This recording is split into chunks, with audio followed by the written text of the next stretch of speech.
Bana, Liverpool ilikuwa ni njia ya PSG kwenda katika hatua ya fainali ya ligi ya mabingwa Ulaya msimu uliopita. Kumbuka kwamba Liverpool alishinda bao 1-0 kule Parc des Princes, lakini akapotea bao 1-0 katika dimba lake la Anfield na akaondoshwa katika michuano hiyo kwa mikwaju ya penalty.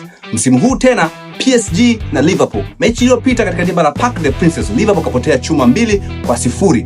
Na leo katika dimba lao la Anfield, Liverpool wana kazi kubwa kweli ya kurudi kutoka mabao 2-0 ili kuweza kumuondosha bingwa mtetezi PSG katika michuano ya UEFA Champions League.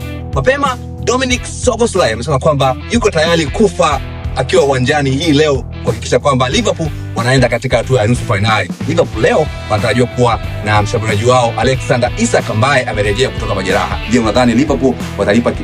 Je, unadhani Liverpool watapindua meza na kuweza kutinga katika hatua ya nusu finali, ama PSG wataendelea kuonyesha umwamba katika michuano hii ya UEFA Champions League? Msimu uliopita timu za Uingereza zilikuwa ni njia ya PSG, kuanzia Liverpool, Newcastle, na msimu huu pia vivyo hivyo Chelsea na Liverpool ni njia za PSG kwenda kuwania kutetea ubingwa wao wa UEFA Champions League msimu huu. Binafsi namuona PSG akitika katika hatua ya nusu finali kirahisi kabisa usiku wa leo.